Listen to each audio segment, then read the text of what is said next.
and how you can be a business analyst. What are the skills and your responsibility as well.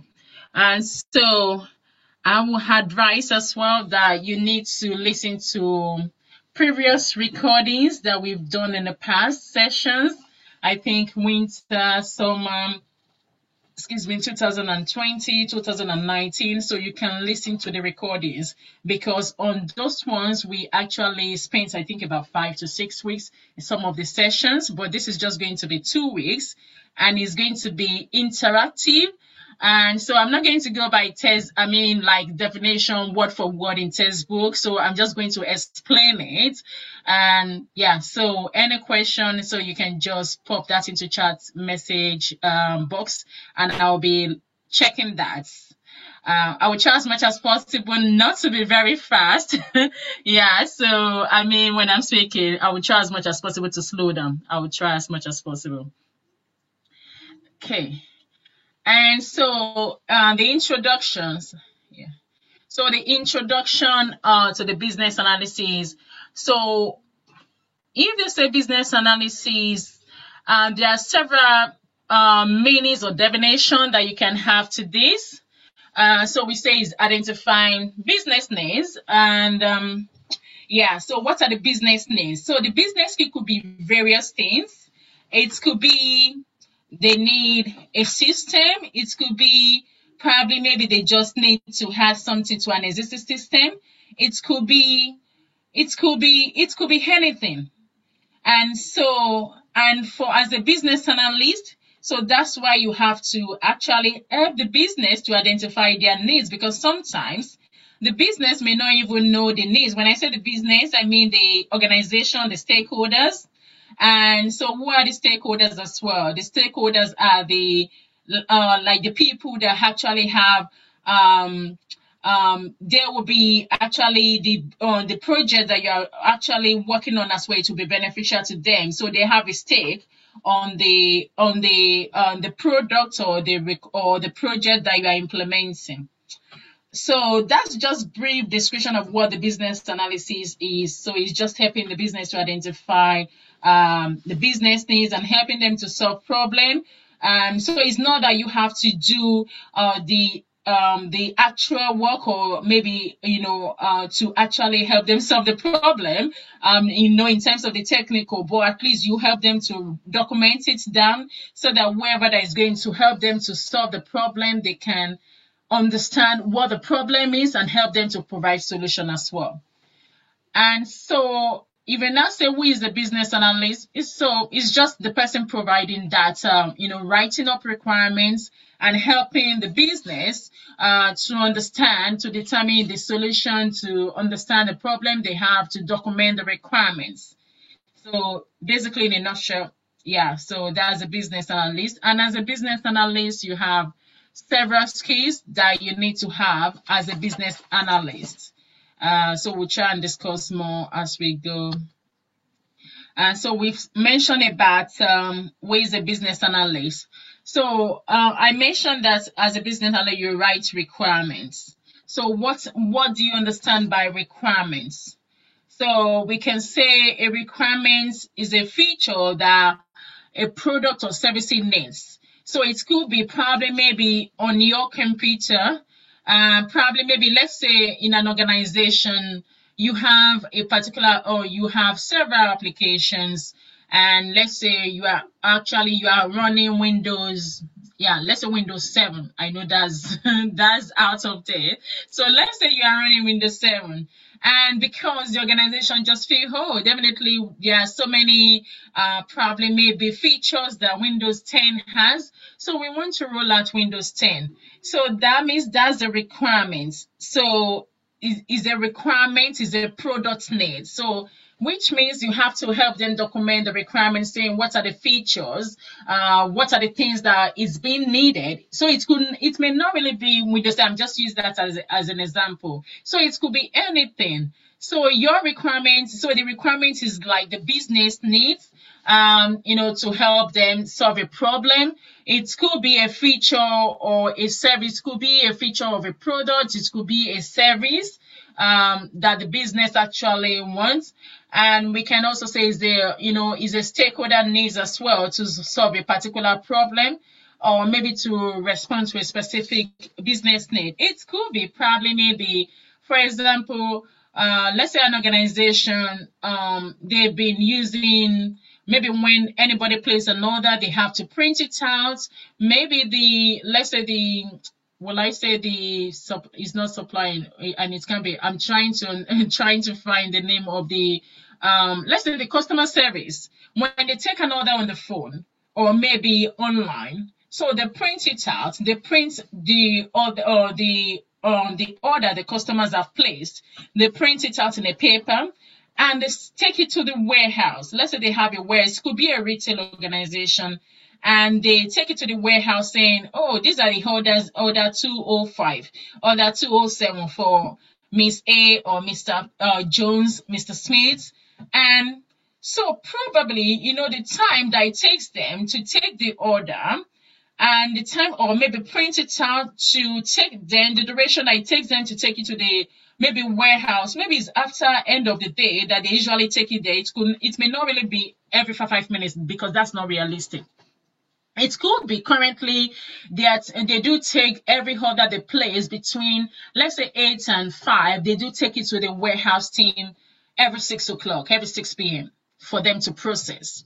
So that means they are wasting a lot of time, that process could be re-engineered. They could re-engineer that process to save time, to make sure they deliver to the customer on time. It could be, that process, their current process, it could be that it takes about 5 days for them to now get the order to the doorstep of the customers that actually place the order. It could be that maybe 5 days, maybe them placing the order, they print it out. That's 1 day gone on to take it to the warehouse process it, and maybe it takes them another day again. They contact maybe the courier company saying, come and pick up this. The courier to use another 2 days to process. Then the 5th day, then they deliver to the doorstep of the customer. So you could see that if they re-engineer that particular process, then it could shorten the duration that it takes from placing the order to delivery to the doorstep. So which means if they could say, okay, we can save time, we can reduce that to 3 days. Where are the bottlenecks? So it could be their requirements. I may now say, as maybe the CEO of the organization, I can say, my requirements is to reduce the delivery or the duration that it takes from placing the order to the delivery to the doorstep to 2 to 3 days. So I may just say that as a CEO. And because we notice that if you actually reduce the duration, it will actually increase the probably maybe the customer the sales, and it will also reduce the effort and the time, it could be, and maybe the manpower as well. So that could be my requirements.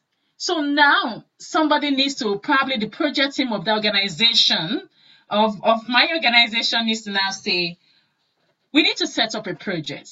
And the project is that the CEO has mentioned as saying he or she wants to reduce the duration from 5 to 3 days for this process, this particular product. So that is the requirement. So how do you go about that requirement? So the requirement is now that how do we re-engineer that process? It could be, I must have said, is there no way to automate this process?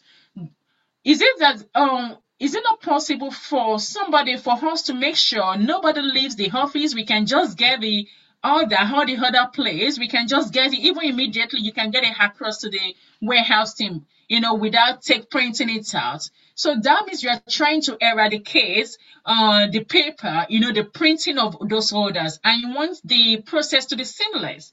So which means you can say, oh, there should be an automated system that can actually implement that for us or process that for us. It will just feed in from the website. When the customer places the order, it will feed into the warehouse system. So, but how do we do that? You can just say you can say that's what you want, but somebody needs to document the requirements to say these are the features, because definitely it will have different features.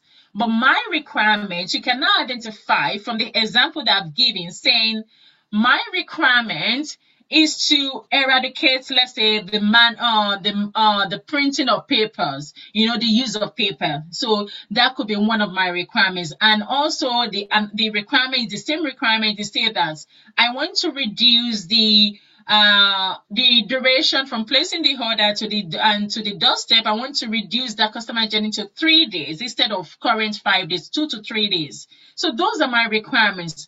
Then there are some detailed things that you need to flesh out from those two requirements that I've just mentioned. So you could identify now is a business need. You are trying to solve a problem for me. And so that's the requirement in a nutshell. So there are several examples that we can give as a requirement. And, it could be probably you want to develop, you want to actually, maybe a particular company, they want to go into markets and they're trying to see what can attract people or maybe young children. It could be something that has to do with, let's say, a food flask. So that's a requirement that we want to actually develop or manufacture a food flask. So that's a requirement. But for you to make a food flask, there are several questions, there are several things that needs to go into it, like the color of the food flask, the height of the food flask, the capacity, the volume, will it have handle? Do you want it to be probably maybe just plain color? Do you want it to have bright colors? All those things, you need to flesh it out, to make sure you have a detailed requirements, and that's the job of the business analyst, because you need to help with that requirement. There are several ways you need to ask questions. And so you need the skills for you to be able to know how to ask the right questions. And never assume that maybe the manufacturer of this food flask will know what you want. You cannot assume. So you need to document every detail of the food flask that you want. In terms of definitely every food flask will have a cover. If not, the food will be exposed. And so definitely your food flask, how do you want the cover to be? The lid. Is it going to be circular lid, or do you want it to have sort of like a fancy rectangular lid, or you want it to be oval shape, or you want it to be, you have to detail every specification of the food flask. For the lid alone, we can document about 10 requirements. 10 requirements on the food flask lids alone. The food, we can say what the colors do we want it to? Will it be just one unique color for all the food flasks, or do we have various food flasks? Color for the lid. What is going to be the depth? Like the height of the lid. What is going to be the shape? We can say what is going to be the thickness. We can say what is going to be, will it have sort of like a spoon where you can put a spoon, on the lid?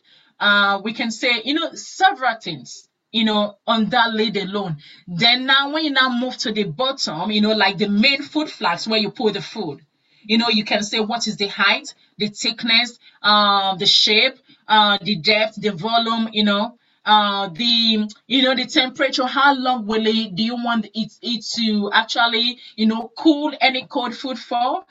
How long do you want it to be warm for any hot food? Several things. So that's why you need that skills to actually know how to flesh out all those requirements. Definitely, because you are not the one that actually owns the food flask or that wants to manufacture it. Is a business, is a stakeholder that is saying, oh, I need a food flask. I want to manufacture a food flask that will attract young children. So, but your responsibility to help the CEO or the organization, the stakeholder, to actually, spec out all the requirements that has to do with that food flask. So you need to be able to, because the stakeholder may not really, most times they don't actually know what most times they may not really be able to tell you what they want. They may just say, I want the food flask and it should be maybe blue and yellow. But they don't know all the requirements that they need to give to you. But by the time you now ask them the question, they will be able to give it to you. But without you asking them, they may just give you 5 things. And 5 things, if you take that to the manufacturer will like, okay, 5 things. The manufacturer will just develop anything that they, based on that 5 things. And there are some key things they're supposed to actually probably manufacture that comes with it. But because you didn't give specification, for the remaining things, they will just develop it with their own knowledge or with their, the way they actually know it best. So, but when you now take it back to your stakeholder, the stakeholder may say, oh no, this is not what I want. I want the height to be like this. I want the color. I want it to be color like this. I want it to I want it to be, let's say, circular. I want it to be, the stakeholder may start telling you all sorts of things. But so that means it will cost rework. It will, that means it will lead to, you have to spend more money again, for them to reproduce it. And it could be that probably maybe the time that it's supposed to get to market, you've now, it has now been extended because the right requirements were not properly gathered in the first place. So that's why they need a BA to actually help them, to actually spec that requirement, to document it, to write it, to ask the right question. And so, yeah, I think I'll stop on that, on the requirements. And so another question that I know some people may be asking is that, is there a restriction on the industries that you can operate? No, there's no restriction. There's no restriction at all. You can actually, you can work in any industry. You can work in a financial organization. You can work in a charity organization. You can work in health industry. You can work, name it. I have not really thought of any organization that I don't think BA should work. I don't think I've come across that. But you can put that in the chat if that is possible, to actually, because I don't think I've ever thought of any organization that a BA cannot work. Airline, you can work because they are using a system, they are using a lot of software, a lot of applications. So you can work in airline industry, in a manufacturing company, whether they are manufacturing pasta or they are manufacturing biscuits. You still, it's about requirements. It's about the color of the wrapper, the color of the wrapper of the biscuit. It's about the shapes of the biscuit. It's about the, the mixture, of the biscuit, because, different shops, they have different specification for their biscuits. And, definitely maybe M&S, they have the sugar content, for them to be able to make rich tea, their composition, the composition of the rich tea may be different from the one that another shop is also producing, but they're producing the same rich tea, but it's different, So, definitely, so name it, building industry, housing, you can work in housing. You can work in any organization as long as they are using application, they are producing something, and you can work in any organization in a nutshell. And do you need to have any IT background to become a BA? No, you don't need to have any IT background. I've seen people like people that read accountancy and or accounting and probably, working as a BA. Because what happens is that sometimes when they come across a project that has to do with accounting background, it gives them an edge and they will be able to perform better than somebody that has this. Most times they will be, they will have an edge over somebody that have maybe read psychology or something like that. Just because they have maybe a background, knowledge about what accounting is. So anytime they're now, maybe implementing any accounting project, definitely they will easily grab it. It's not that the psychology person with a psychology background will not be able to do it, definitely the person will be able to still perform as well. But I'm just trying to explain in terms of maybe the person will be quicker. I can't say before they start explaining what is the what I balance sheets and those things, try balance and those things. I will ask them that could you explain it for me because I don't have accounting background. So I would still need somebody to explain all those things for me to be able to understand the requirements. So sometimes you have an edge depending on your background, but you can work in any industry and you don't have to have any IT background. People that read law, they are doing BA. So name it, you can you can work in any um industry and you don't need to have IT background as long as you can read, you can write, and you will be able to you can do the business analysis course or you can become a business analyst. And let's go on. So talking about the skills that are required for this role, yes, you need to be able to, when we say critical thinking, because when a stakeholder give you requirements, so the person may give you a requirement, say, I need food flask. I think we'll be using food flask. I was saying, I need to manufacture a food flask. And the person may just, like I mentioned, the stakeholder may give you just 5 requirements. So, excuse me, 5 requirements. Then you need to be able to think.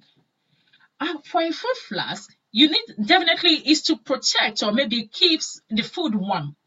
So not everybody, if not a business analyst, not everybody would think about how many hours do you want the food flask to keep a hot food warm for, if you understand that my English, how long do you want it to keep it warm for? Not everybody will think about that.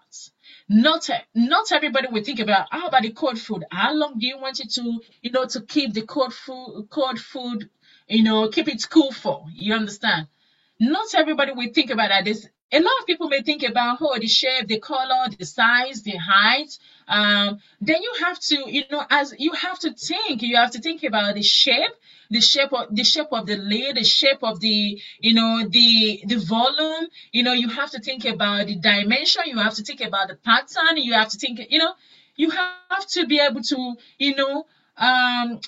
do a sort of like think deep. Let me just put it that way. You need to be able to think deep, and not everyone can do that. So that's one of the skills that you need to actually have as well. So in terms of communication, you need to be a good communicator because as a business analyst, you cannot afford to be shy. You cannot afford to be timid. You cannot. Because you will be speaking with a lot of people, like your stakeholders. You'll be liaising with them. You'll be having meetings. You'll be having workshops. So you need to have a good communication skills is key, is very, very key. So, and also because when you communicate with people, definitely,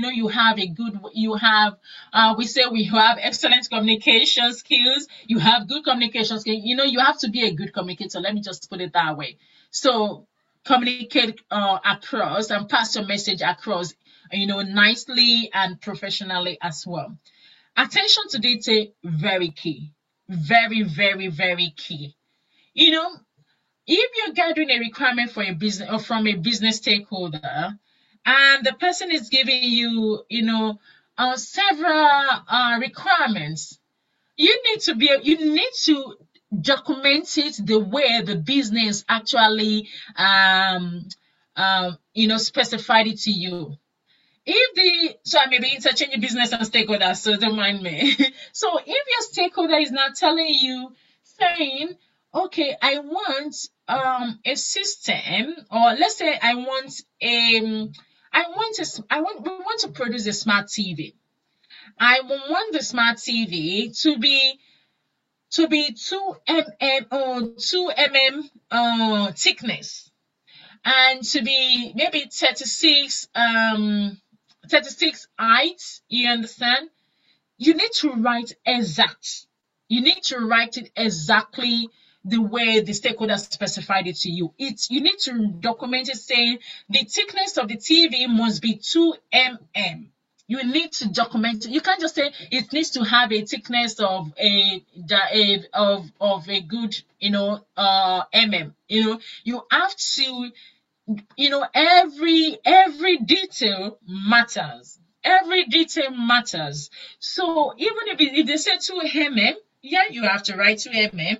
If they say they want it black, you have to write black. If they say they want it to be rectangle shape, or maybe like it should be square, you have to. So the detail really matter. Let me just say it in a nutshell. You need to document it as the way the stakeholder specified it to you. Yeah, the detail matter. So the documentation and writing skills, because when they give you the requirements, you need to document it. So if you don't like writing, you need to try and documentation writing, because there's sometimes that you need to come up with the document. You may have a template that will help you to build up, but definitely even if you have a template, you still have to put all the details, information about the project or about your requirements. You still have to put it in the templates. And there are several organizations that they have different templates. You just need to document. And because your requirement, you need to write it. And the way you write it also matters, because there should be no grammatical error. Because you may be sending this to a third-party supplier. Definitely, you don't want them to see any grammatical error. It won't look, the reputation really matters as well. So you don't want to say anything like that. But there are so many softwares out there that can actually help you, to proofread, to check the grammatical errors and all those stuff, and construction as well. So documentation and writing skill, yeah, also key to this role. And the business and industry knowledge, yes, is good, but it's not really a must, because you may be working in a charity organization, but you've never maybe had experience of how things work there. And you may land your first role in a charity organization, and it could even be in housing association. So maybe you may not even know anything about housing. So definitely, or maybe even in a financial organization.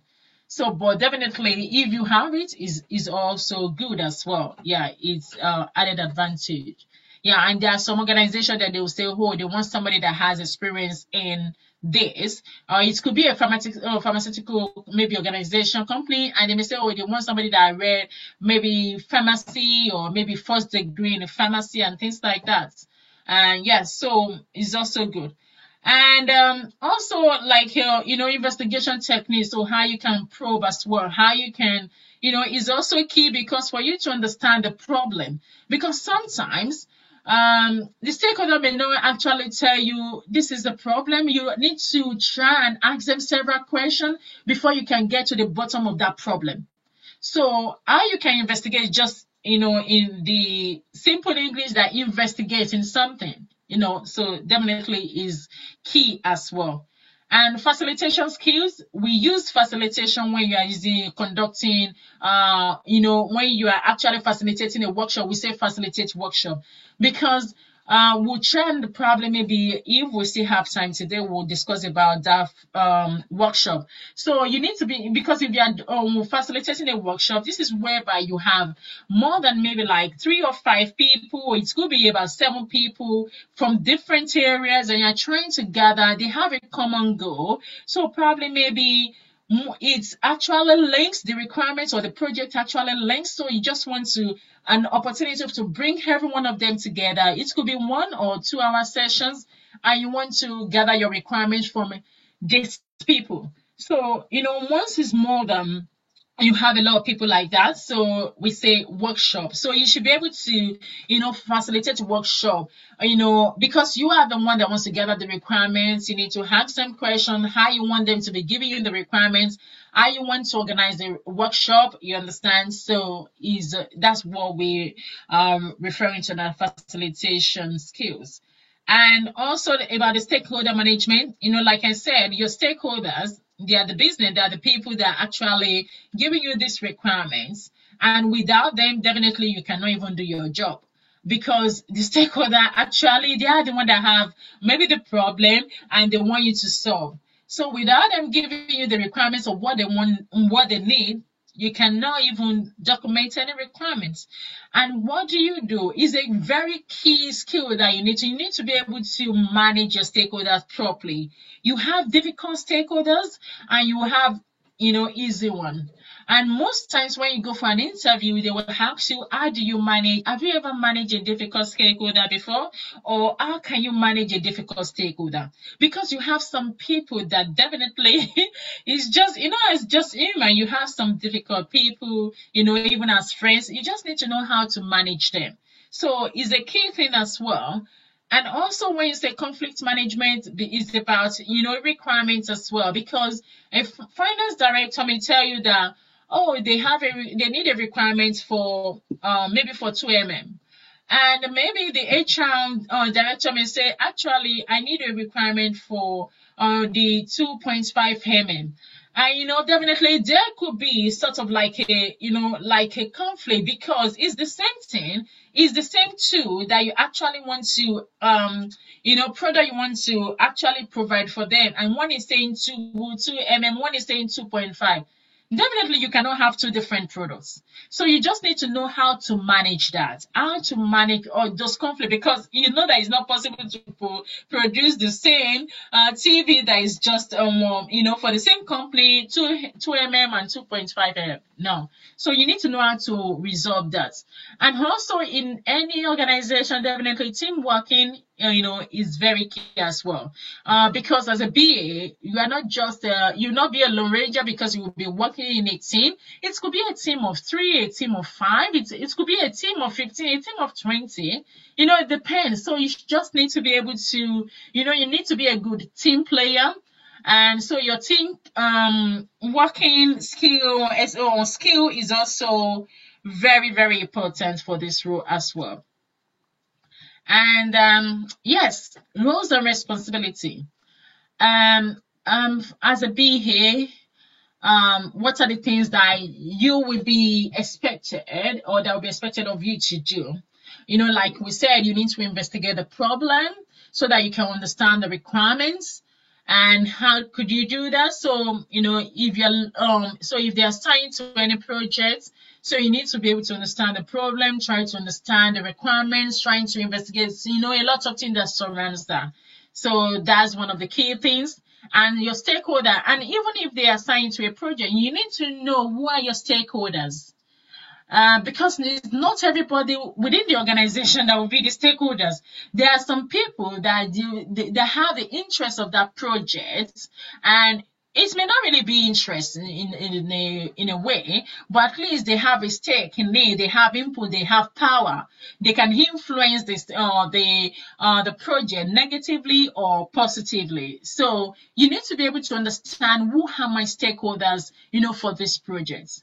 So you need to, but with the help of the project manager or, your project sponsor, you'll be able to know, your stakeholders and the project team as well, the team members as well may assist you to say, oh, you are working on this. You need to contact the finance, because the finance also has some finance director has some requirements that he actually wants, in this. So try and reach out. So that's it. You've identified your stakeholder via your team member. So you can identify your stakeholders, from different sources in different ways. So, but at least if you don't know how to run, so your project manager will be able to help you to actually identify your stakeholder.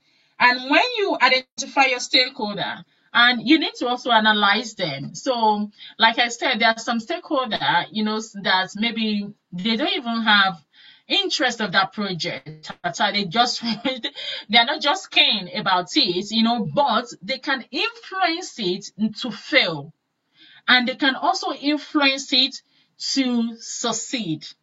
So you need to know, there is something on the BA textbook that says about stakeholder matrix, grid matrix. So it's about interest, it's about influence, it's about power. Some people have low power and low interest. What do you do to them? They'll say ignore, because they can't really influence it. They cannot make that project to fail. But you don't ignore their requirements, but definitely they can't really do much on that project to influence it, But once you identify them, then you'll be able to know how to manage them.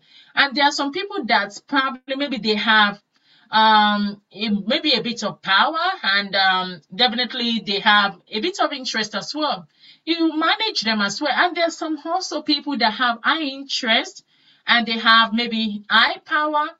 You make sure you watch out for them, you keep them on their side, you manage them closely, because you know that you cannot afford, to step on their toes, for them to make that project fail.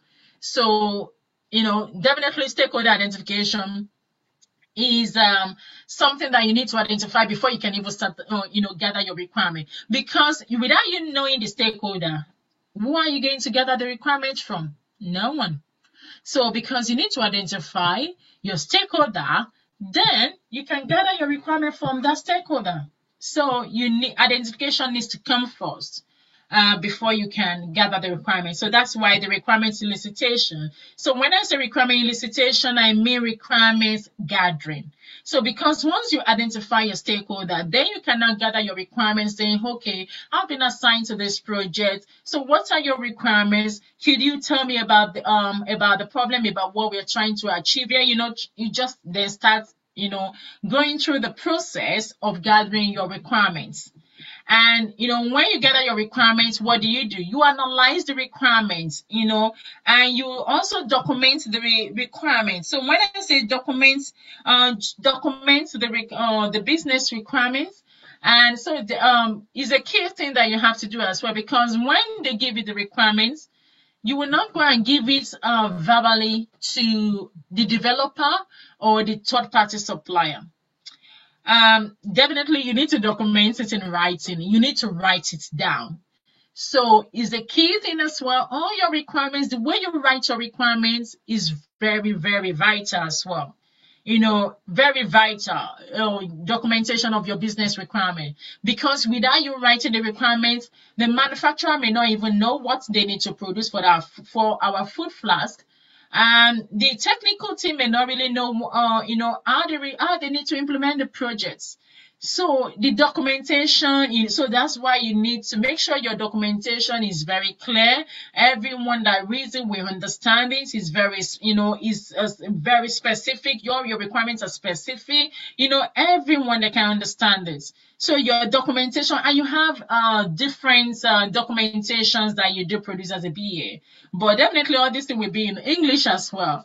So so your requirements, yes. So we usually use Microsoft Word for the requirement, and some people do use Excel, to write the requirements. But the most important thing is that you document your business requirements.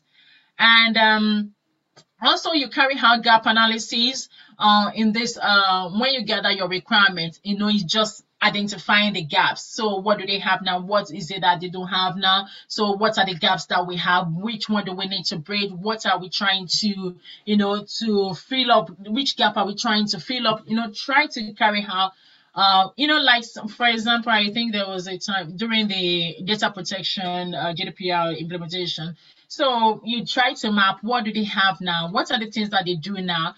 Where do we want to be? So what is the gap? So you try to identify what are the things that are not doing now. So what are the things that we need to put in place? So do we need to put a consent form in place for them to be able to, do we need to put maybe request for information? Do we need to put some processing in place? So then you can now work on those, it will help you with your requirement documentation as well. And when you document all your requirements, fine is your stakeholder actually giving you all the. I remember your stakeholders, when you are documenting a requirement, you may have about maybe 9 different stakeholders. You may even have more that we input into that requirements document. And so when you document it, what do? You must always validate your requirements. I mean, what you have written down. Fine, your stakeholders gave you the requirement, but you still have to send it to them to actually validate it, because sometimes it could be that when they gave you the requirement, maybe that was back in December, and now you've documented the requirements, and maybe a particular policy or regulation of coming to, we have a new regulation that we need to consider.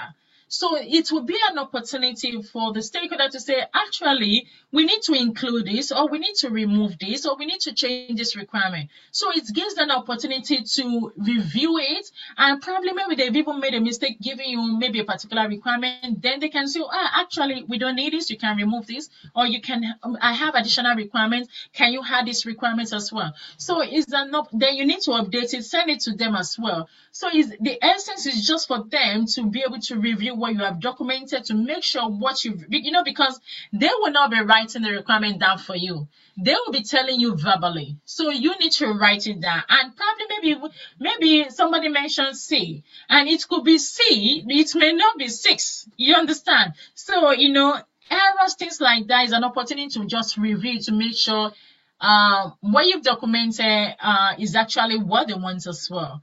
And then they need to provide approval for you for your requirements. And the way we document the requirement, be it with waterfall. I know we have different projects where we implement projects. It could be agile, it could be waterfall. Be it waterfall or agile. Even if you are writing 5 requirements, you still need to get that sign off before you can actually push that into production. Whether you want to send it to the developer in your Scrum team, you still need to make sure the stakeholder review it and sign that requirement, even if it's 1 requirement. You still need to get that validated, and before you can push it, then you pick another one. And if it's waterfall model, that whereby you gather all the requirements, then before you can begin your development, you still need to do the same validation as well. It's a key stage when you are writing your requirements, and then once you have the sign up, that is sealed. So even if you implement or develop all those things and the stakeholder now say they change their mind, it's not going to be your problem, and it's not going to, because the stakeholder actually signed the requirements off, so it's not a mistake from your end.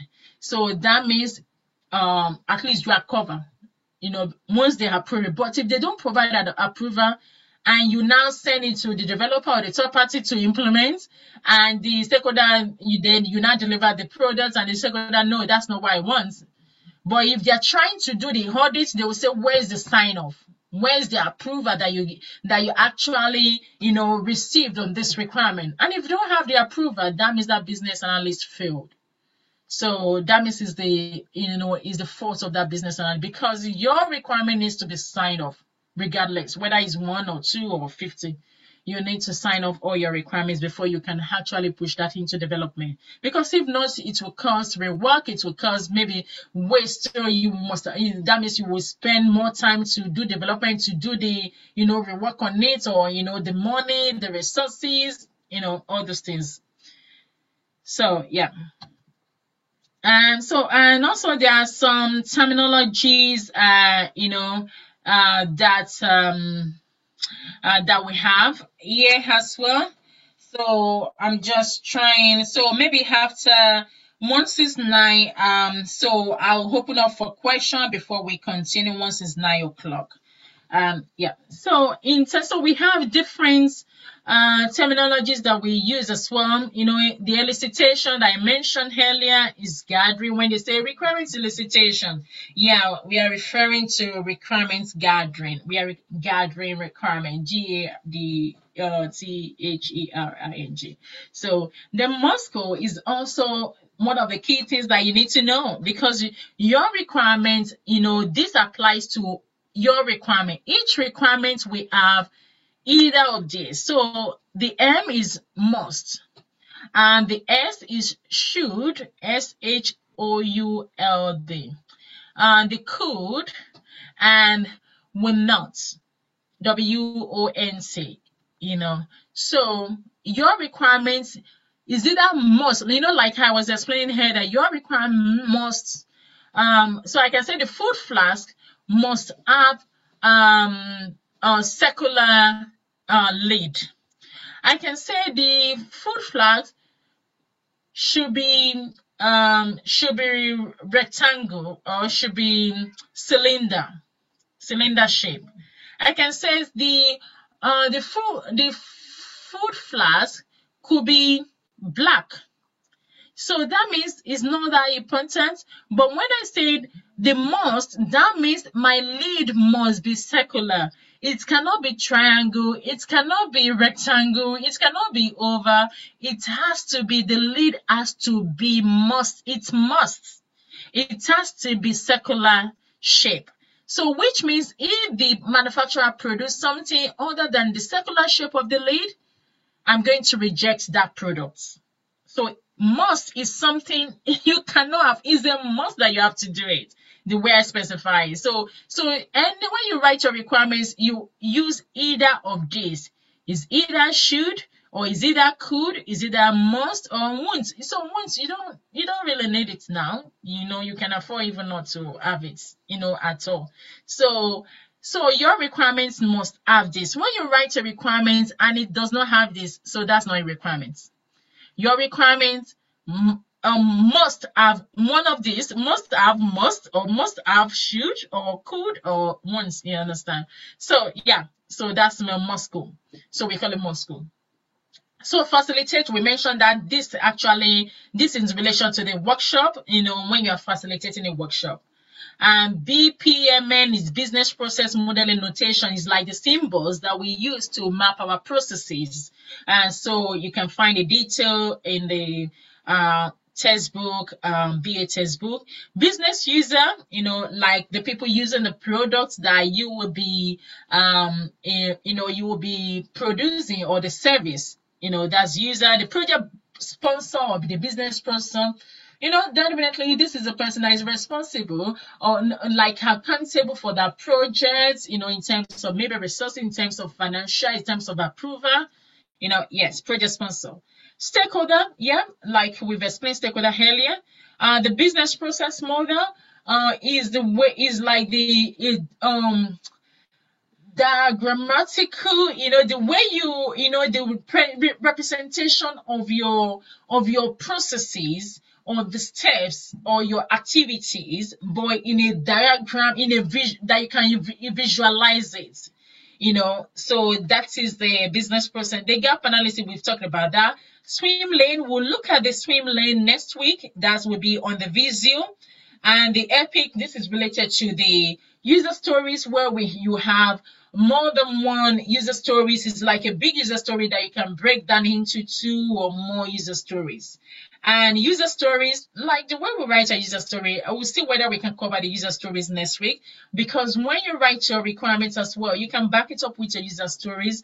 And there are some projects that when you write when you are working on a project, you need to write a user story, because it helps the developer or the supplier to understand. It gives them more information what you are trying to do on the system, or how you want the system to actually, behave as well. So user story is also key as well. We'll try and look into that next week.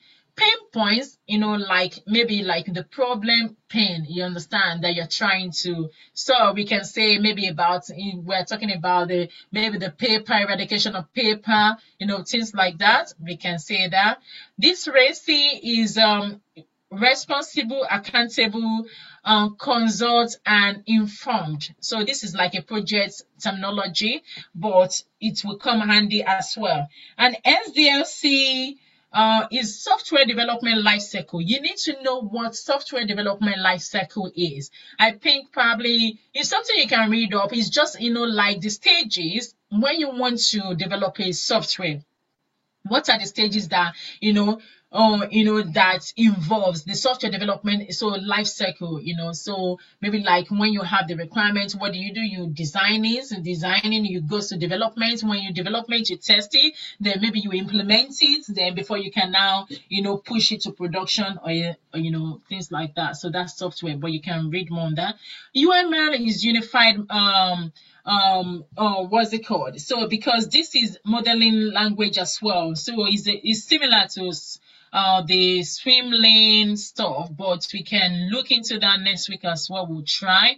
As is, when we say as is, so we are talking about current. Definitely these two ones, you need to actually understand it, but it's simple. It's just saying what we are doing currently. This is what this means, as is. So as it is now, that is what it means. So which means as it is now, we are currently taking or printing out the order forms from online and taking it to the warehouse team. So that is our current process. That is our as is process, as it is process.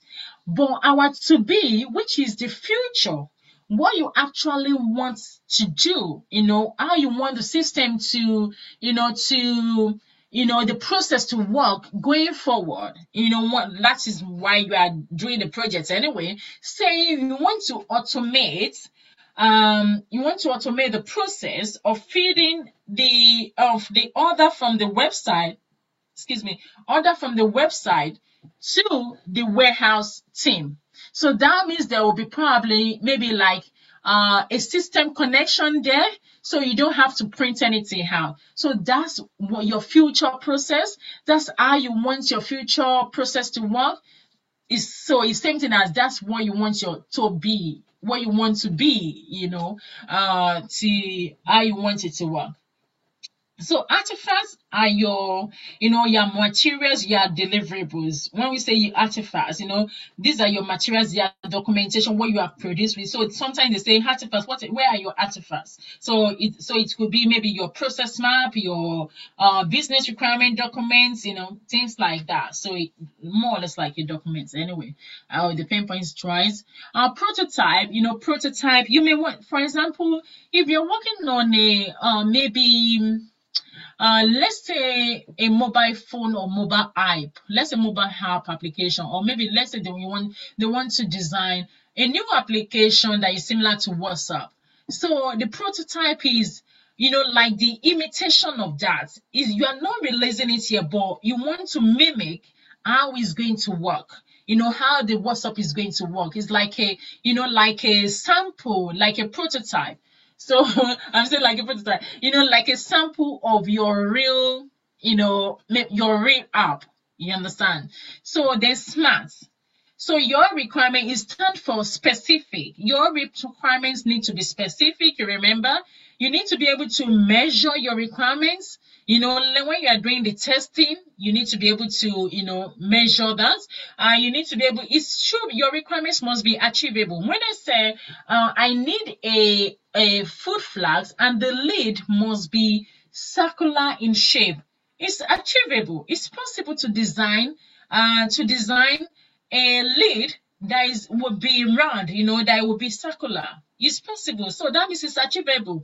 I cannot say I want a lid to be like maybe what will I say? Will I say horizontal? No, will I say vertical? Like a stick? No, I don't think that's possible. That's achievable. Things like that. So your requirement, when they're giving you requirements, it should be something that is achievable. You may not really know all anyway, but at least you have an idea whether it's possible. And if it's not achievable, definitely when you send it to the supplier, they will tell you that this is not achievable anyway.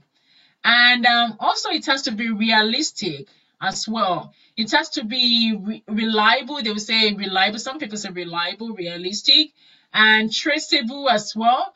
or testable. So you have different terminologies for all these things, but the most important thing that your requirement must meet this acronym SMART. It must meet SMART, specification. So specific, measurable, achievable, or attainable. Some people say attainable, reliable, but once you understand it, then you can fit in all those ones anyway.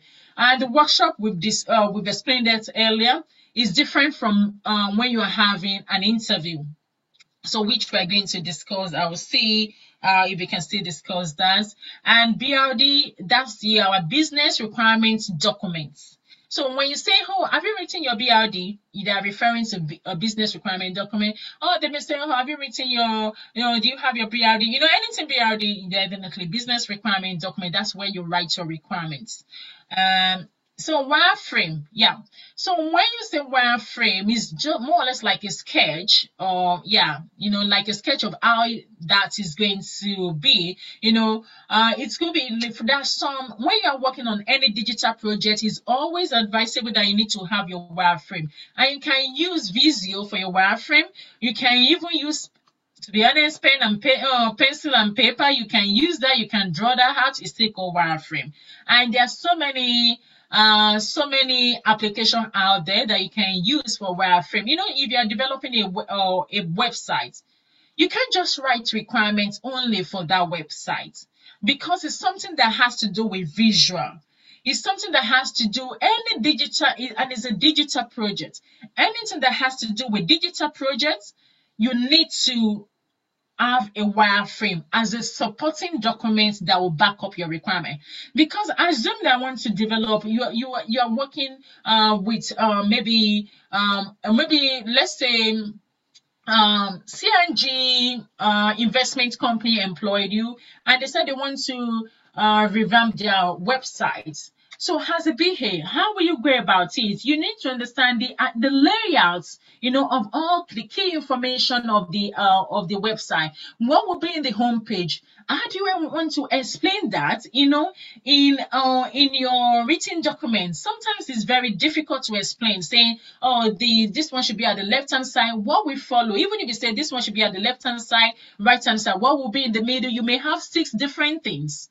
So, but having your wireframe will help you to actually put sort of like a sketch together, saying, oh, this one will be here, the arrangement, the layouts, the colors, So, page by page. So sometimes you may have like different pages of wireframe. You might even have 20, depending on the project, but it's always good, because if not, in fact, you cannot even work on a project and you don't have a wireframe. You cannot work on a digital project for me and you don't have a wireframe. I would say no, that is failure. So definitely any digital projects always have, even like all this on mobile phone, like the iPhone.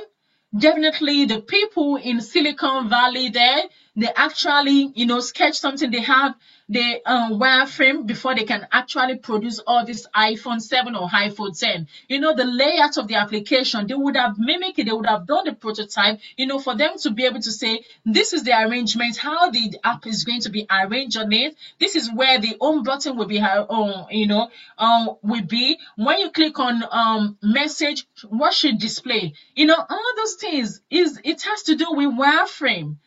Without that, definitely they cannot just, all these things that you're saying, definitely, especially mobile app, anything that has to do with digital tech, definitely it's always good to have wireframe with it. Yes, okay. Well, let's see, do we have any questions before we proceed?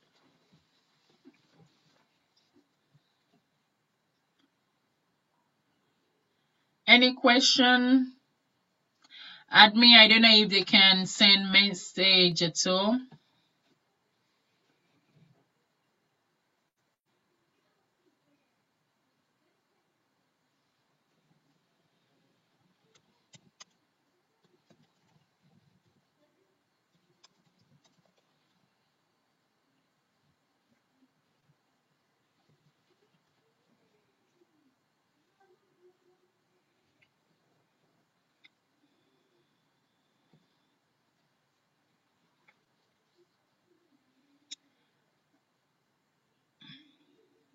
I'm waiting. Any questions before I proceed?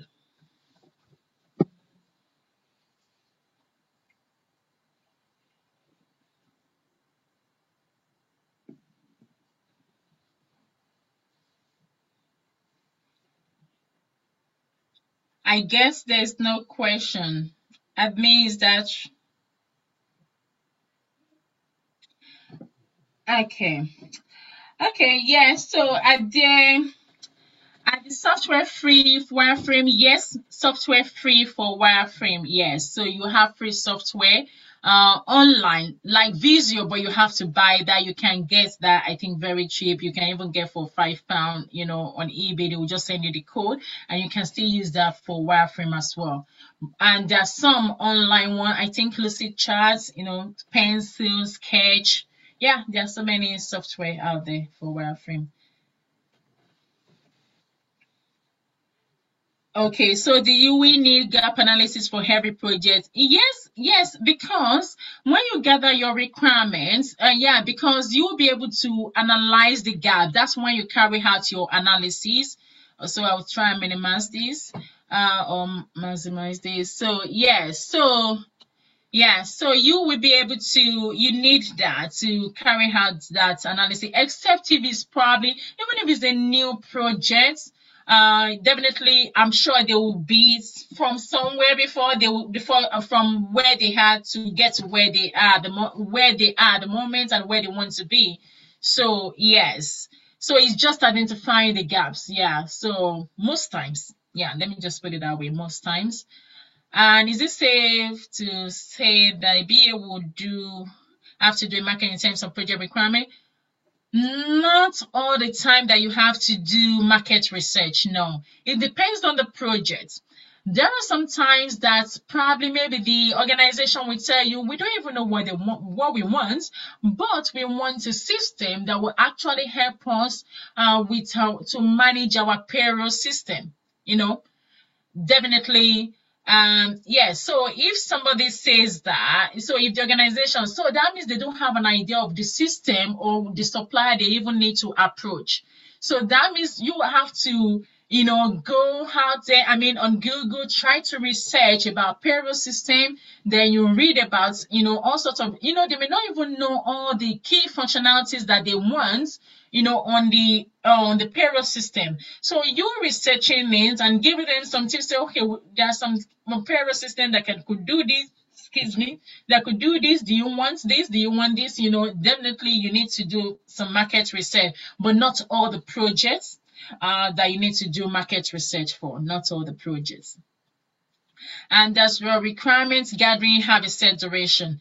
And so when you are gathering your requirements, so it depends on your requirements. When if you're having an interview, interview is like one-to-one meeting with the stakeholder.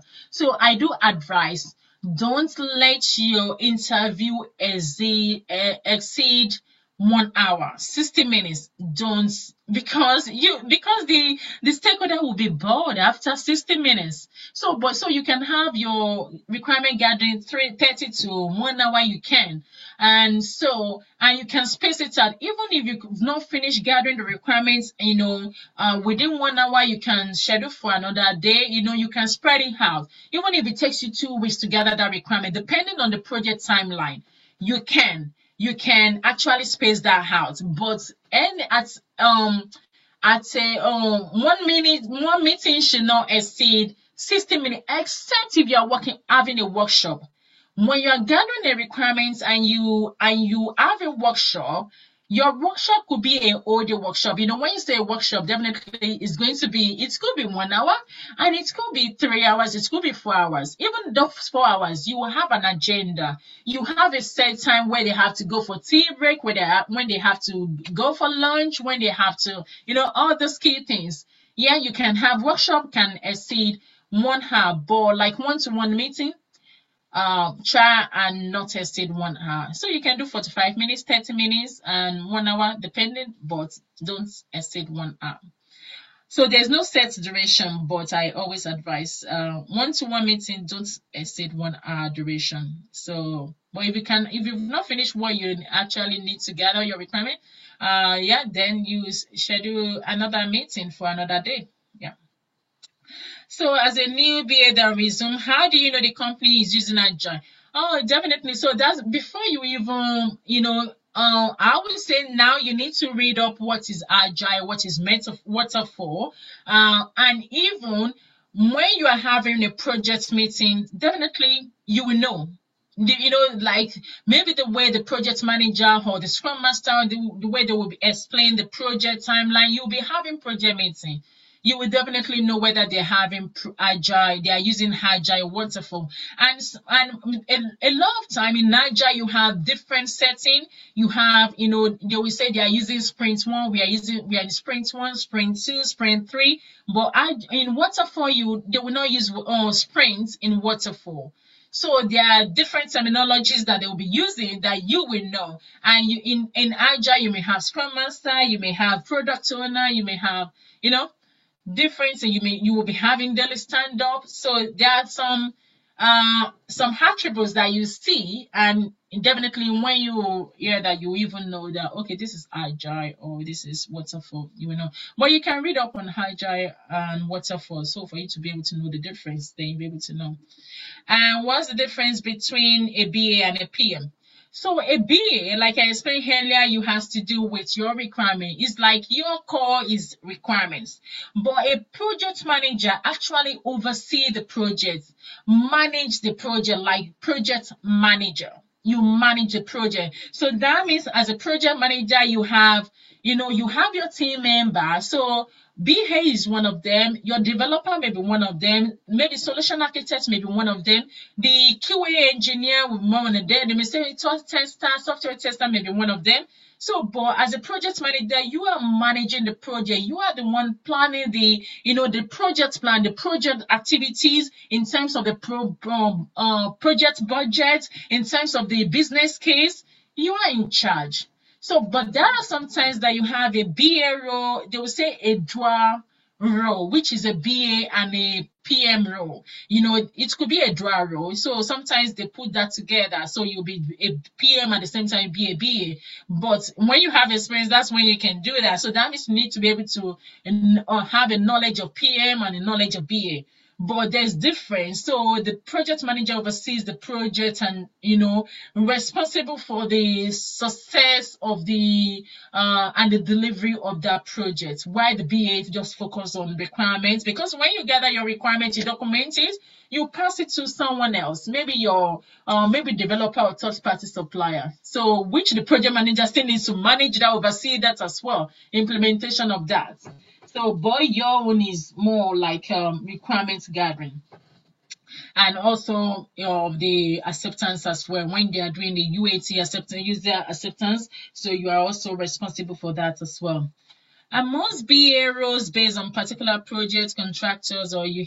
Oh yeah, BA roles. Yes, full time. It can be full time. It can be contractor, depending on what your preference. And depending on your preference, you can do a contractor. You can be, and even as a new starter, if you confident enough, yeah, you can. I've seen people that maybe they're just new to BA environment and they are doing their first role as a contractor. So you can do it. Yeah, it's possible.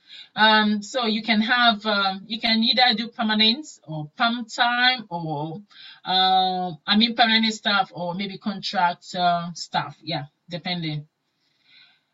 So how do you manage change? Yeah, so that is a broad thing. So how do you manage change? Because change, I don't know what is it change in requirements or change on a project? So because if you're managing a change, you have a change control process.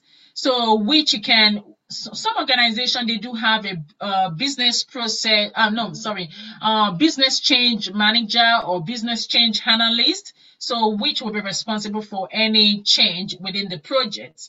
And also, if it's a change control within the project, most times there's going to be a change control process as well, which the project manager needs to probably do some documentation, try to seek approval, all those things. And if there's a change in requirements, so if there's any change requirements, for example, for you to say there's a change in requirement, that means a particular requirement, set of requirements has been signed up previously, which would be 1.0.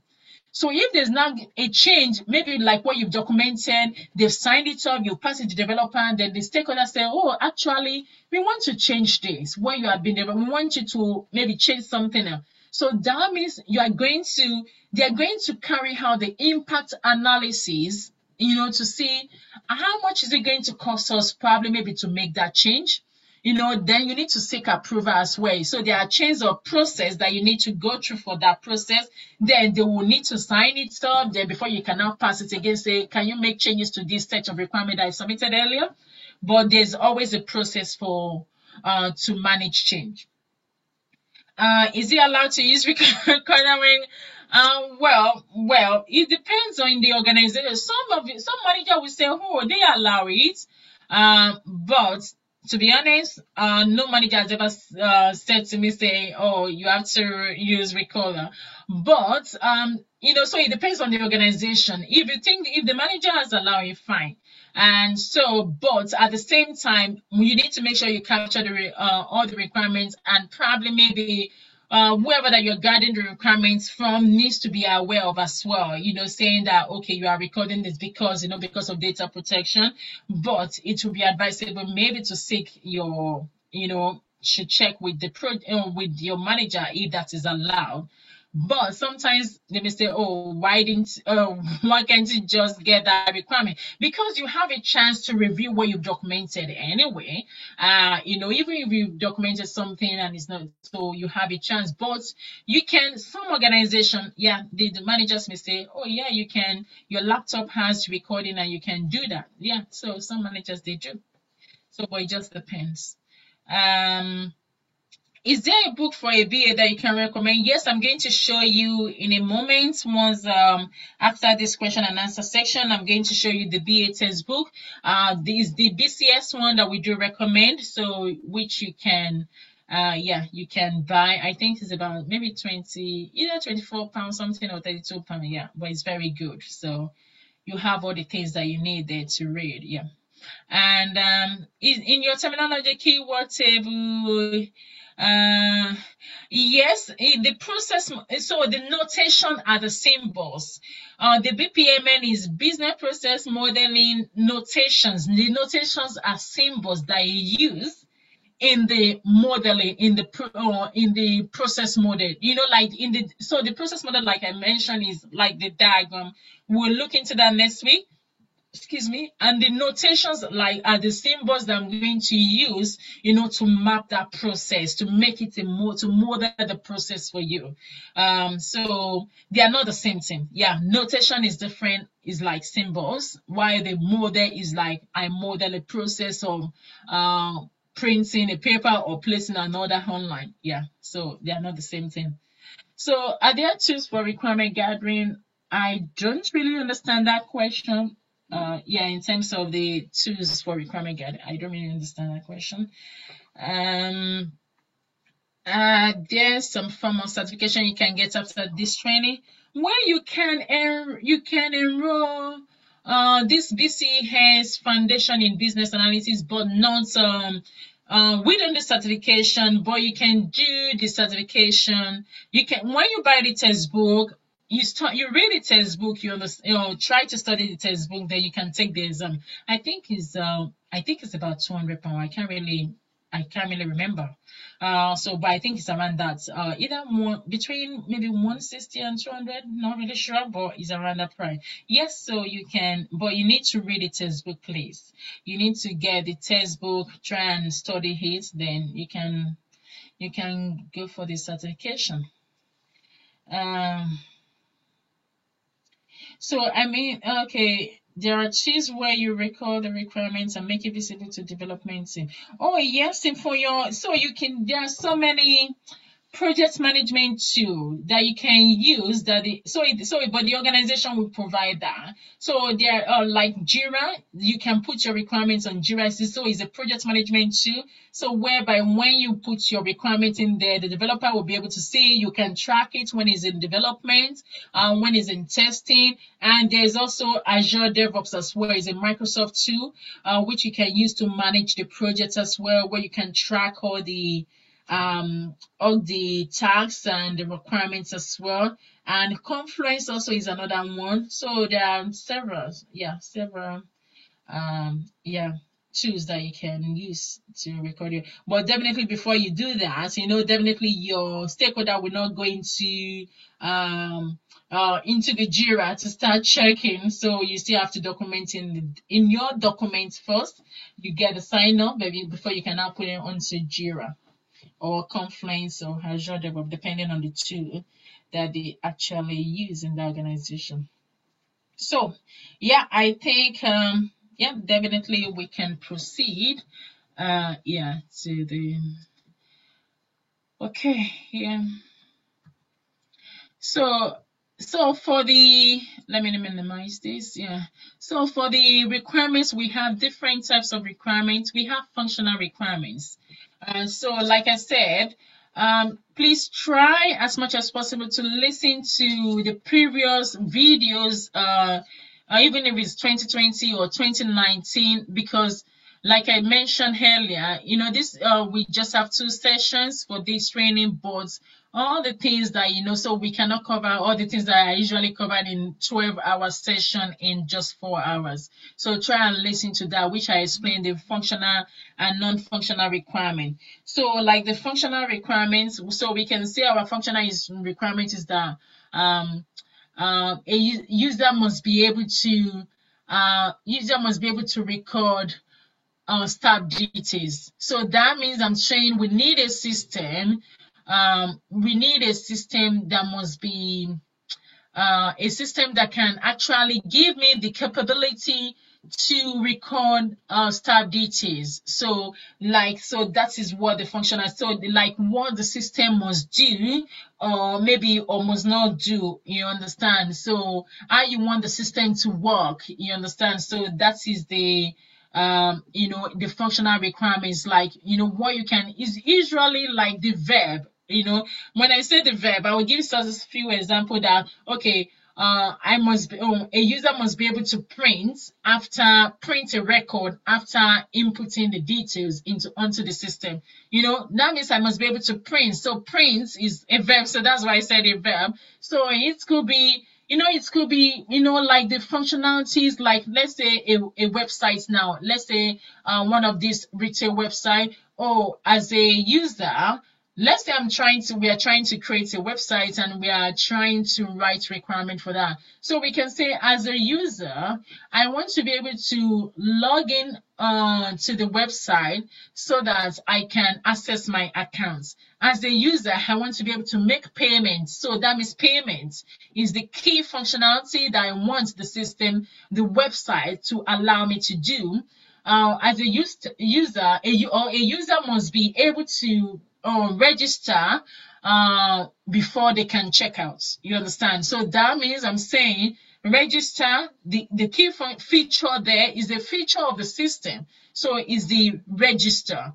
You understand? So I can say a user must be able to check out what they have in basket, before they can make a payment.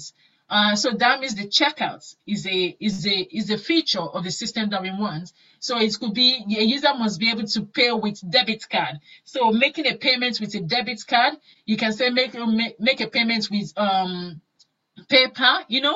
Those are features that you want the system to do. So those are functional requirements. And if you sense what I've been saying, so that means I'm saying must be or should be, a system must be able to do. So it could be a system or a user could pay with paper. You understand? So that means it's not necessary that it's not a must that they have to pay with paper, but they could pay with paper. So that's like, so let's see one thing about I'm trying to find a requirement for this our food flask. So the food flask, must keep warm food for 8 hours. So that means keeping warm. You understand? So it has to be warm for 8 hours. So that's the and the lid must be circular. So that means I'm saying that's a functional requirement saying it has to be circular in shape. I can say my cake. I may want to request a cake, and I'm saying the baker must bake a 16 inches cake for me. So I can say a cake more. Baker must bake a 16 inches cake, or if it's different from a baker must bake a cake. So that means a cake must bake a cake. That means the baker must could bake any cake of 16, 12, 18 inches. But if I say a baker must bake a cake of 16 inches, that means it has to be 16. It must not be less, it must not be high. So that is our functional requirement. So, and when we are talking about the non-functional requirement is how the system behaves. And when we say behave, these are sort of like a usability, reliability. We are talking about scalability, like ability, availability, or maybe capacity, things like that. So like all those lily stuff, they are usually non-functional requirement. You could see if I say scalability, it's not something that you can feel. Yeah, I mean, it's not something that you can easily do that the user will do by themselves. But maybe at the background, the back end, the system will behave that way. But it's not by user intervention that they will now, that availability will, we happen. So like for a website, I may say the availability of this website must be 99.99%. So that means we are saying our website must be available all the time. There must be no downtime. So that's availability. That's a non-functional requirement of a website. So available all the time. So we can say if you say recoverability now, if a website goes down, we can say it must be back on maybe within 30 seconds. So we can say a website must be recoverable, whatever that English, within 30 seconds of downtime. So, it's not something that you can actually do, but at least we are talking about how the system behaves now, how the website behaves. It's different from you can check out on the website. It's different from you can make a payment on the website. It's different from you can register or log in on the website.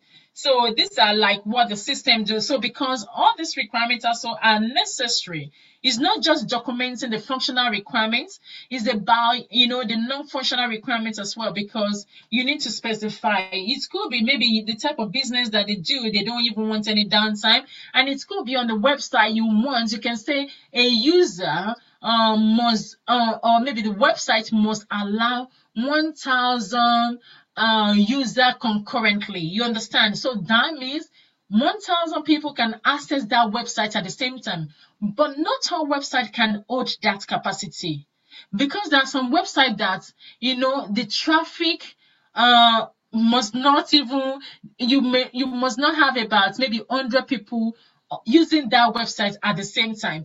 So the traffic loads actually also matters. So if we specify that you want, because that you are reaching out to a lot of people, like all this retail shop, like Tesco, Mercy, maybe the traffic, sometimes you will see during that pandemic, I mean the previous one, you see that sometimes you'll be on the queue to say you are maybe 8,000, 200 and something, 21 on the queue, because you have a lot of people, a lot of traffic, on that website, accessing Morrison website. They're trying to do shopping. So because it cannot really hold, maybe it cannot hold more than 5,000 people at the same time, and you have 13 people trying to access the website. So if not, it will crash their system. So maybe they've already put a traffic, a limit on it, saying it can only accept 2,000 concurrent users at the same time. So that means as person is leaving, you have 1,999. there will be, the queue will be reducing. So from the queue, they will be adding to the, to the sites. You understand? So, things like that, in terms of that traffic is a non-functional requirement. So most times, and there are so many times that the organization may even have a standard non-functional requirement. All you need to do is just to review that to ensure that it covers all the things that you need for that, all the non-functional requirement that you need for that project as well. But if not, if nothing exists, you can come up with all those things, then you review with the stakeholders and the technical team. Even if you have IT team in the organization, they will support and say, oh yes, these are the standard thing that we expect that every project or every system must meet. So they will help you with that. But definitely listen, if you listen to the previous video, definitely you will get more information. But I think I've explained um, everything in a nutshell anyway. And so, like the deliverables, see, if I say artifacts as well, I'm still referring to the same thing. So if I say the business required documents, we've talked about it. And, writing your requirements. So if I say high level requirements is like a summary of your requirement. So it could be maybe for this our food flask now. So our high level requirements could be 10 or 9. But if I'm writing the detailed requirement whereby I have to specify every detail, it could lead up to 30 requirements. So, which means, it could be sometimes maybe the high level, sometimes they will ask you to write high level requirement, maybe just to have an idea of what the project is all about, or maybe just to provide an estimate, so like a ballpark, for that project, get estimates of something, maybe a price for the project. It could be. But when you now want to really, really document, implement the project, or you want to actually, you need to write a detailed requirement. That means these 9 requirements will be expanded and you write every detail, That's why we say detailed requirements. So you have to break it down. And we've discussed about the functional requirements and non-functional requirements. Process flow or process map is the process model. We usually use Visio for this, but depending on what they use in the organization, but most organizations they use Visio, MS Visio, MS, then V, then ISIO, yeah. Victor, India, Sugar, India, Oscar. Yeah. The user stories, I think, as a user, I want to be able to record this so that. So there's a template like a format of how you write your user stories, and so we've covered that in the previous videos as well. You can listen to that. Acceptance criteria as well. Like this is the criteria that the product must mean for the stakeholder to accept it. So most time you usually write this in conjunction with the stakeholder. So even when you write it on your own, you can send it to your stakeholder to review that these are the acceptance criteria that I've put together for this project. Then they will say, oh yes, that's what we want. Or they may have to it and say, oh, I want to test this, I want to test this, I want to be able to see this. So, and these are the your acceptance criteria. Those are the things that you use during your user acceptance testing. When the development has been completed, maybe the tester for the project team have tested it and they're okay with it. Then you now arrange a session with the stakeholder to actually test what has been developed. So then you carry out this user acceptance, you use this acceptance criteria for the user acceptance testing. And requirement traceability, sometimes the requirement traceability is not all the projects, but is always good as well. So some they have different software as well, but most times they use Excel, Microsoft Excel to do that as well, but it depends on the organization. And also, like I mentioned earlier, the business case, some BAs, they do write business case depending on the project. So they may ask you to write business case, but that's if you don't have a PM. Mostly the PM writes the business case, but whereby you have a PM, definitely the PM should be writing the business case.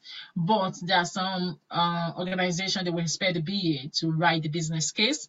And the wireframe, we've explained that earlier. The wireframe is the sketch, like the mock-up. We call it mock-up as well, sketch, prototype that you put together. Yeah, it's similar. Yeah, these two. Test plan and test cases. Yeah, sometimes the BA, they do write it, but if they have a tester, they call them QA engineer sometimes as well. If they have them, definitely they should be writing the test cases. And business impact analysis is not all organization actually documents that as well. And it depends on the organization. There may be some other documentation that you need to actually produce as well. And like the tools that we've mentioned, so the tools, the Visio, you can use that for your wireframe, for your process modeling, for your UML. So yeah, so then your Microsoft Word as well. So you can document your requirement depending on the template that you have in the organization. So you can document it using the Microsoft Word, the Microsoft Excel as well. Some people, they write the user stories or the requirements in Excel as well, depending on your on the organization as well. Balsamiq is also one of the tools that you can use for wireframe. Sketch also, wireframe tool, Fluid as well, I think is wireframe, and some other ones as well. They're wireframe tools. And in terms of the certification, so this is the certification that you can do as well. Once you get a textbook and you do this, you can Google this. Is on BCS. You can find that on BCS, and you can do that. Is usually OBJ, objectives, question and answers. I think usually about 40 questions or so, except if they have changed it, but it's usually 40 questions. And then yeah, I think you need to get maybe 26 or so. Yeah, if I'm not wrong. Yeah. And also, so this is a textbook. Yeah, so the business analyst. I think the last time I checked, yeah, third edition. So yeah, is what's it called? Oh, sorry. Yeah, third edition by Deborah James and one other person. I can't really say. Yeah, but once you Google this, is on Amazon, eBay. Yeah, you can get it there. Then there are some other online materials that you can also get as well, just to improve, yeah, your knowledge. And so I think we've discussed this identification. I will just see what we've not discussed here. And so I will show you the stakeholder power and interest analysis. Usually, this particular will usually come, in the exam. You come across it most times. Although I may be wrong, you may be fortunate not to come across this question, but most times you come across this question in the BCS exam. So one thing is that even when you map this table, you need to make sure you update it, because if you put somebody's name in maybe one of the boxes, and the person may leave the organization. So it's definitely you need to remove the name or update the name and change it with this maybe the current one. And this particular grid as well it's just for your own use, to be honest. It's not for the project team, but it's just for your own use, how you can manage the stakeholder. So that's why we can say stakeholder power interest grid. So here is the power and influence. The interest here, like I mentioned, like if the person is stakeholder has low power and low interest, then they advise that you ignore them. And so if they have low power and some interest, so you keep them informed. And same thing with I. And so some or low, so you keep them on side. But if they have high power and low interest, you still need to watch out for them because they may try to do anything to your projects because they have the power to do that. And if they have also the power here. So if they have high power but some interest, you need to satisfy them. And if they have high power and high interest, oh wow, you need to manage them closely to make sure you actually get them what they want and try to, active management. That's why we say active management. So sometimes in the exam, they may say what would be they may say low power and some interest. So what would that be? So definitely they may expect you to say keep informed, or they may just say, oh, stakeholder power, watch means what? So you have to be able to say high power and low interest. So this usually come out in an exam. So they will give you the question, and so the best thing is that the question, the arrangements of this, the high, low sum, the high. So once you just manage that, to be honest, you'll be fine. So yeah, so that is this low. So you can study that as well. So, I mentioned that you need to keep this updated. For example, so let's say at the beginning of your project, you put all these names saying, oh, you've identified that they said, this term has high power, but low interest. You write the person's name there. But, this, like I said, this is just for your own keep. For you to be able to know how to manage your stakeholder. So you don't need to share it with anyone. So it's just for your own use. And so definitely they may say, so they will say order of finance and director of projects, director of projects, low power and some, definitely you need to. So that's why sometimes it could be you could use their title and you could use their name. So depending, but if you use their name, you need to update it. And even if you use the title, it may change. They may move. It could be probably maybe this. There could be a changes to any of this. So just make sure it's always up to date. But it's for your own use anyway. So even if it's not, you don't have to share with anyone. And we've discussed this saying sometimes you have this and sometimes you have this. So sometimes when they draw up the project chart or something, they may put BAR or BAC. So that means they're saying maybe, for example, requirements gathering, they will put R for BA, which means that BA is responsible for requirements gathering. So there could be setting up meeting. They may put I. So that means B, and they may put it under BA, which means you just need to be informed about setting up the meeting. You are not responsible for setting up the meeting. So all I'm just trying to say is that just once you just know the meaning for all these acronyms, yeah, you are fine with that. And so we talk about the investigation. And so we'll see if I can quickly cover this. So what is an investigation? We've talked about that. The purpose of your investigation to understand your requirements. And we have different types of investigation techniques.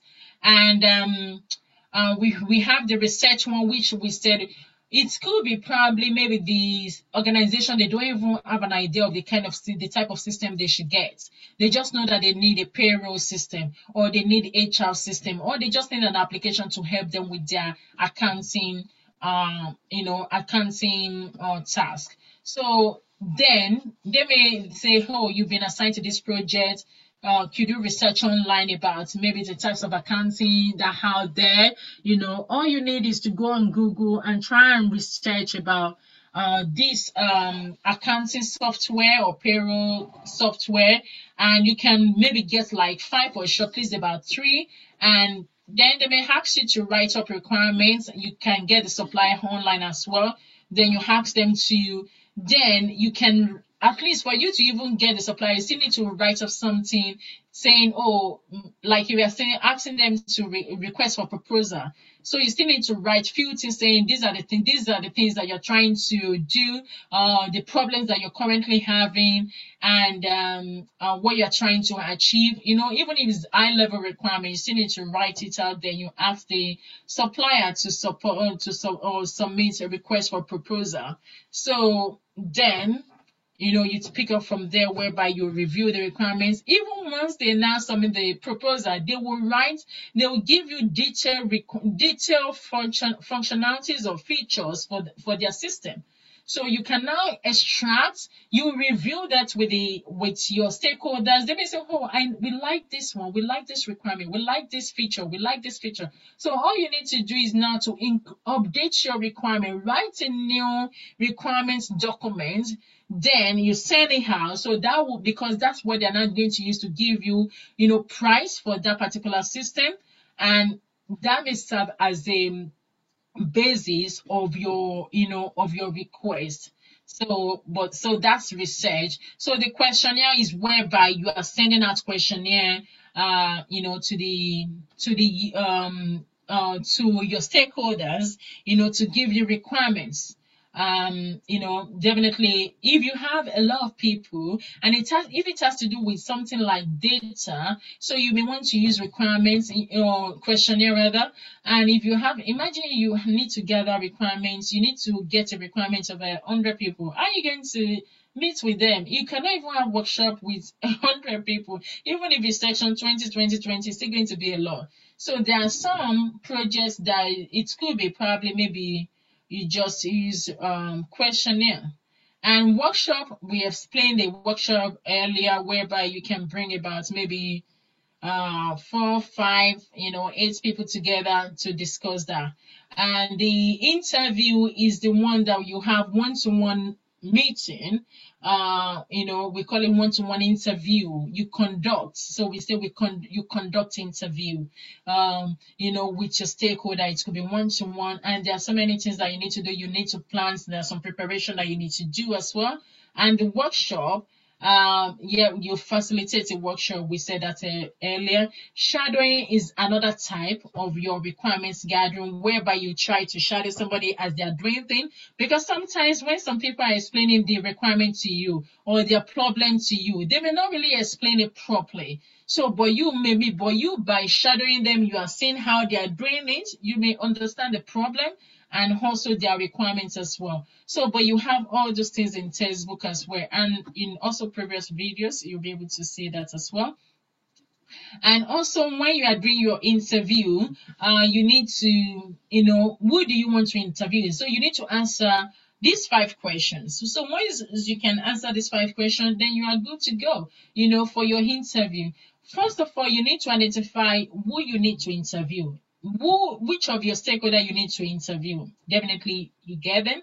Why do you want to interview them? Is it that because they have a requirement to give you, or is it because the person actually sponsoring the project? Definitely you need to be able to answer why do you need to interview them. Then what do you need to interview them for? When do you want to interview them? So in terms of the timing, the project plan, you need to work with the project plan that has been shared. Sometimes they may give you may be placed on a project, they will give you 4 weeks to gather the requirements. So depending on the project anyway. And it could be 2 weeks if you're working in Agile, it could be a week to gather your requirement. That means you need to schedule your meeting, with all your stakeholders ahead. You need to put it in their calendar ahead of time. Because you don't want to, you can't just put a meeting request into my calendar tomorrow or maybe today for this afternoon. It's not possible. So you need to plan that ahead. But in the previous video, to be honest, I've explained it in detail. And because of time, that's why I'm just rushing through this. And where do you want to interview your stakeholder? It's always advisable that you should interview the stakeholder within their own comfort zone, like maybe within their office, maybe like, for example, if you have about 3 floors in the building and you are on the 2nd floor and the stakeholder is on 1st or 3rd floor, so it will be advisable you try to arrange the meeting maybe on the 3rd floor where they are based. They'll feel comfortable. And also sometimes they may want to show you something on their system. They will say, oh, let's go to my desk and let me show you this. It's easier, than you have to go up the stairs or, so that's why it's advisable. Always try and make sure you around there as well. Definitely for your interview, you need to book a meeting room. There are so many things, preparation that you need to do as well. So that's why I put it there. You need to plan the interview. What are the questions that you're going to ask? You can't get to the interview, to the meeting, and you start cracking your brain or trying to think of what the questions you need to ask. So you need to, prepare yourself. What are the things that you need to, to actually ask the interviewer, or the interview rather, because you're the interviewer. And also you need to send them the meeting invites ahead of time. Check their calendar. Always check their calendar before you put something in their diary, because they may have a clash. It could be that they have an existing meeting and you just put in any time that suits you, and it could clash with any of their, maybe another appointment within their calendar. So always try and check their calendar. Definitely, if you are using Outlook, you'll be able to see their availability. So you check their calendar to see the availability, then you put something in their calendar. But before you even put something in their calendar, you need to send them an email to introduce yourself, and to also let them know that you'll be putting something in their calendar. Because imagine somebody sending me a meeting invite and just say, "Oh, I want to get a requirements on this." I would have signed. I'll be like, "I don't know you. I don't even know who you are." So, but if you send me an email before I'm saying, "Oh, my name is Smith Jones, and I've just been assigned to this project as a BA, and I want to meet you to gather the requirements regarding this. I will be putting something in your calendar." Yeah, at least you've give the person heads up. The person is aware, and then the person will look at for your invite, and they will be able to say, "Okay, yeah, that's fine." And even they may not even respond to you anyway. They may not even respond to that email, but at least they've received that email. And when you send the meeting invite, it won't be new or strange to them. You understand? Because they've read an email from you saying you'll be, giving them heads up. So yeah, so you need to plan that as well. Always send an email, send invites, and make sure you give them enough time. If you have an interview, if you want to have interview with them to maybe next week, you can send it this week. Give them like 2 or 3 days. Yeah, good. Even if it's 5 days, is always good as well. And yeah, and because they may want to go on leave, and if you don't even plan, if you don't know, that may delay your project if they are the only one that will give the requirements. So we've got 10 minutes to go.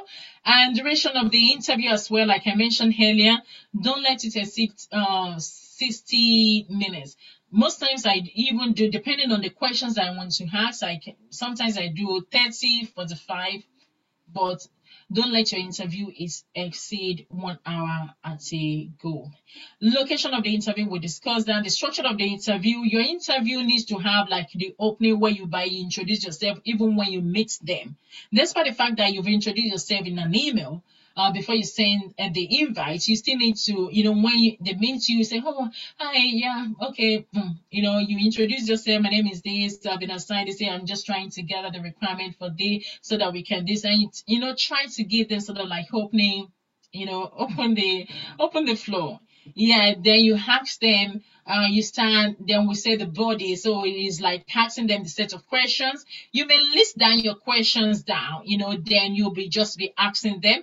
And as they are responding to your questions as well, you can be typing. You just need to, it's just that you just need to give them a sort of saying, "Oh, if put my head down, I'm just typing down all your responses," so that they don't think that you ignore them. So just let them know. Definitely nobody will mind that. And and once you finish that, then you close your interview saying, "Oh, thank you so much. Thanks for your time. Okay, what I'm going to go away now, I'm going to write up this requirement. I will send it to you, depending on your plan. I'm just using this as an example. I will send it to you maybe by Friday, and I would like you to review it and feedback to me if everything is okay. And if you're happy with all the requirements that I've documented, I'm going to send to you. Please kindly provide your sign off or approval on this requirement." Yeah. So that means you've given them the next step of action, the action that will follow your interview. So that at least that will prepare their mind, and they can even plan and clear the diary saying, oh, they will be reviewing a requirement so day. And even if you send them the requirement, you can't just send them requirements in the morning and tell them to provide you response by afternoon. No. So you need to make sure you give them enough time. Depending on your the project plan, you could maybe 2 days. Yeah, that's reasonable. 48 hours is still okay. Yeah, but not on the same day. I will not provide a response on the same day. No. And so, yeah, so like we said, the structure of the interview, you have open, body, then close it.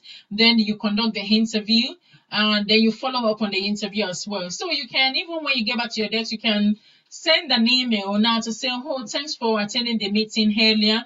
I will just to follow up the actions. I will document this and I will send it to you by Friday.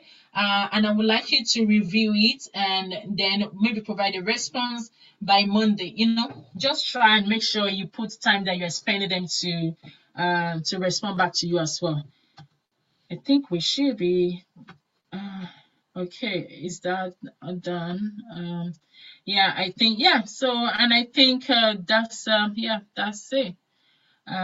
Yeah, follow up interview. So next week I'll try and see if we can discuss the what is it called? The workshop and the Visio, and probably maybe few user story. Maybe we'll map some of the processes. I would try and do something. Yeah. So I will just check the charts. Okay. So let's see. How do you deal with a difficult student who is not competing with attending? Yes, because there are so many times that it has happened to me so many times as well. Sometimes you send an invite out for them to attend meetings, and they will not decline. The stakeholder will not decline, and neither even attend the meeting. So most times, if they don't attend the meeting, like I think sometimes you will even be waiting for them at the meeting. So what I do sometimes is that once, like, I'll give them like 5 minutes, then after 5 minutes I will just say, oh, are you still attending the meeting? And they may say, oh, sorry, I have another meeting, I have a clash, or I have other priorities. And yeah, so I'll just say, okay, I would like to I will reschedule this meeting. And definitely you just need to keep on trying and try to. And sometimes I'll just say, oh, I have a deadline that we need to do this because of replanning, because of this. I try to give them justify why we need to do it or meet that week, or why we need to, oh, for me to get the requirements. I may say, oh, we have a tight schedule because we have a plan to complete all the requirements also dates, but you just need to try as much as possible to let them understand the importance of that requirement gathering, and try as much as possible to say, oh, will you prefer, because some people, they prefer you meeting them in the morning, and probably maybe the meeting invite you'll be sending to them is just for afternoon. So definitely you need to understand. You can even say, oh, will you like me, or which day do you think it will work best for you? I've checked your calendar. You are available tomorrow morning. Is 9 to 10 okay for you, or do you prefer afternoon? So you need to engage with your stakeholder. Try as much as, not just only if you see that they are not responding to your emails, or they are not sending the invites, make a call. Call them and speak to them, have that conversation. Then they can explain to you that, what, I'm swamping, I'm just been overloaded, I have lots of things that, just engage with them. So that's the best way to, tackle that. Yeah, my daily routine. So what's my everyday like from being my everyday, because it's never the same, because it's different. Sometimes I do attend, because I'm a senior BA, and and also like a workstream lead, whereby I attend different meetings, like senior meetings, And so sometimes it could be meetings like day back to back, maybe to like afternoon, from morning till afternoon. And sometimes, at responding to my emails, and at the same time mapping my processes, and also, providing reports to the board. So in my day to day is never the same. It's usually and some days I may not even attend any meeting, but just maybe facilitating workshops, and or maybe documenting my requirements. But usually busy. Yeah, that's what I can. Yeah, is usually busy. Yeah, usually busy. But it depends on the project. But it's just because of the level and my involvement on probably maybe on my current project.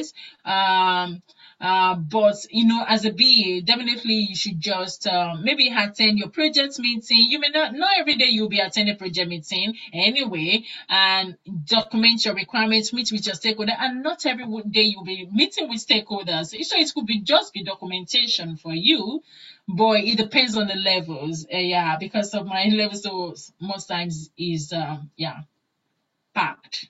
Let me just put it that way.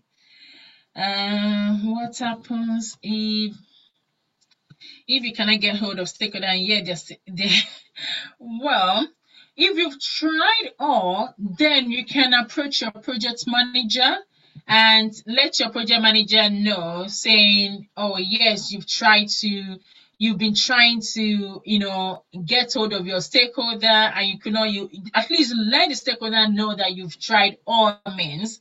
Then the stakeholder will be able to now step in and help you speak with your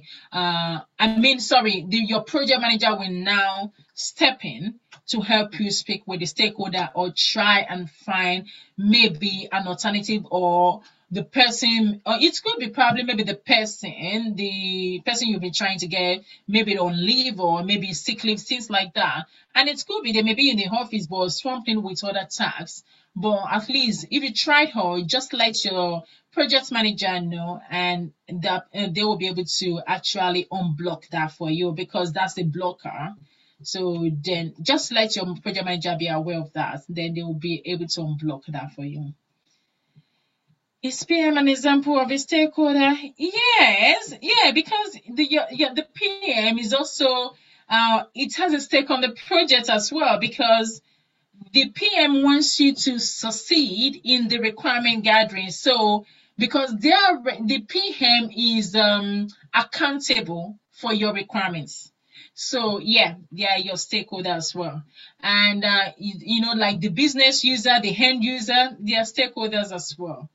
So, but not all stakeholders that you get requirement from, like the PM will not give you requirements, but it's just that your PM is accountable for those. So definitely, yeah, you need to keep your PM informed of the requirements as well, because it depends. Because you may have a scope, the PM would have mapped the scope of the project, and if something is outside the scope, definitely the PM needs to be aware of that. So yeah. I don't have I don't have to have a BA foundation. So yes, you don't have to have the BA certification to work, but it's just that it's always advisable, because sometimes there are several roles out there that they will say, oh yes, is we need somebody that has BA foundation or BA certification, then that will give you an opportunity to be shortlisted for that role. So if you have the BA, but definitely no, you don't have to have that to work. Yeah, so they may employ you without even having the certification, as long as you have an experience and you can do the job, and they're happy with you. Definitely, they can give you the job. Yeah, so it's just that it helps if you have it. How have you previously had? Yeah, difficult stakeholder is, to be honest, we will not live here today. Difficult stakeholder, there are several ways that you can handle difficult stakeholders. Persistence is one of the things as well, and also engaging with the stakeholders is also difficult stakeholder. Fine, it's difficult to, but at least at the same time, you should know how to manage them. And yeah, to be honest, you can Google it, because if I start telling you story, we'll not leave here in another 5 minutes. So yes, so you can give that. Yeah, so I think that's all for today. Thank you so much for attending the training. So hope to speak with you next week Tuesday again. Thank you so much.